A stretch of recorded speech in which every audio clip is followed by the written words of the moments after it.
قادیانی فرقے کے عقائد سے آپ بخوبی علم رکھتے ہوں گے. یہ وہ بدبخت جماعت ہے جو عقیدہ ختم نبوت صلی اللہ علیہ وآلہ وسلم کے واضح منکر ہوتے ہیں. تاہم آج کی اس ویڈیو میں ہم آپ کو ملک پاکستان کے اس علاقے کی حقیقت سے آگاہ کریں گے جو کہ دنیا بھر میں ان افراد کی اکثریت والا علاقہ اور ہیڈ کوارٹر کے طور پر جانا جاتا ہے. تو آئیے چل کر اصلیت جاننے کی کوشش کریں. ناظرین محترم، پاکستانی حدود میں واقع ربوہ نامی شہر آج جس جگہ وجود رکھتا ہے اس کو زمانہ قدیم میں چک ڈھگیاں کہا جاتا تھا. اس زمانے میں یہ مقام غیر آباد اور ویران ہوا کرتا تھا. تقسیم ہند کے وقت ہزاروں قادیانی پاکستان آ گئے اور انہوں نے خیمہ بستی کے طور پر اس علاقے کو آباد کیا، جسے ان کے سرکردہ افراد قادیان دارالامان کہنے لگے.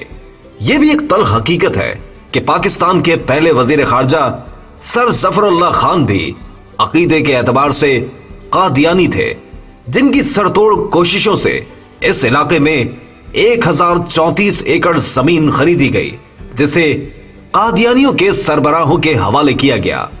1948 میں اس جگہ کی خریداری کے ساتھ اس کا نام تبدیل کر کے ربوہ رکھ دیا گیا. معزز دوستو، 1948 میں ہی ایک اور پابندی یہ عائد کی گئی کہ کوئی مسلم اس علاقے میں جگہ خرید کر گھر تعمیر نہیں کر سکتا. ایک دلچسپ امر یہ بھی ہے کہ یہاں پر آباد افراد کے لیے ایک قبرستان بھی اس علاقے میں بنایا گیا ہے، لیکن اس قبرستان کی ہر قبر پر لگی تختی پر ایک عبارت دیکھنے کو ملتی ہے، یعنی امانتن دفن. جب اس بات کی تحقیق کی گئی تو معلوم ہوا کہ قادیانی یہ خیال کرتے ہیں کہ پاک و ہند کی تقسیم عارضی ہے اور جلد ہی انڈیا اور پاکستان ایک ریاست میں جڑ جائیں گے، اور پھر یہ افراد یہاں دفن مردے نکال کر اپنے آبائی علاقے قادیان لے جائیں گے. ایک بات یہاں بتاتے چلیں کہ قادیان انڈیا کا ایک شہر ہے جہاں قادیانیوں کے باپ دادا رہائش پذیر ہوا کرتے تھے. آج بھی اس عقیدے کے حامل افراد کی ایک بڑی تعداد اس شہر میں آباد ہے. ناظرین ذی وقار، حالیہ ایک رپورٹ کے مطابق ان افراد نے کسی بھی خطرے کے پیش نظر ربوہ کے ارد گرد کے علاقوں میں بستیوں کا قیام عمل میں لانا شروع کر دیا ہے. احمد نگر کے نام سے منسوب کیا جانے والا علاقہ بھی انہی کفرانہ ذہنیت کے حامل افراد کی آماجگاہ بن چکا ہے. احمد نگر کو مرزا مسرور احمد کے فارم ہاؤس کی وجہ سے بھی جانا جاتا ہے، جو کہ اس دور میں مرزا غلام احمد قادیانی کی نمائندگی کرنے میں مصروف تھے. اطلاعات کے مطابق قریبی علاقوں میں دھڑا دھڑ زمینیں خریدنے کا سلسلہ جاری ہے. ہمارے مسلم بھائی زیادہ پیسوں کی لالچ میں قادیانیوں کو زمین بیچنے کی وہ غلطی کر رہے ہیں جو فلسطین کے مسلمانوں نے یہودیوں کو پناہ دے کر کی. بعد ازاں انہی یہودی قوتوں نے یہاں کے مسلمانوں پر عرصہ حیات تنگ کر دیا اور آج بھی وہ خطہ حالت جنگ میں ہے. معزز دوستو، محل وقوع کے اعتبار سے یہ ربوہ شہر خاصی اہمیت کا حامل ہے. اس کے 3 اطراف پہاڑ اور ایک سمت دریا موجود ہے.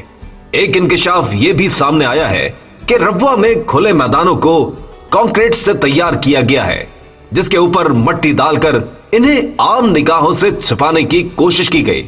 اس کا مقصد یہ ہے کہ بوقت ضرورت اس کو ایئرپورٹ کے طور پر استعمال کیا جا سکے. اس کی ایک اہم وجہ یہ بھی ہے کہ دریائی راستے پر بنا ایک پل ہی واحد ذریعہ ہے جس کی مدد سے اس گاؤں تک پہنچا جا سکتا ہے. اگر اس کو تباہ کر دیا جائے تو تقریباً پورے پاکستان سے اس علاقے کا داخلی رستہ کٹ جاتا ہے. ناظرین محترم، لمحہ فکریہ تو یہ ہے کہ حالیہ اسلام آباد کے ایک میگزین نے انکشاف کیا ہے کہ ربوہ کی 300 قادیانی خواتین اسرائیلی فوج کا حصہ ہیں. یہی نہیں، 600 مرد حضرات بھی اسی کشتی میں سوار ہیں.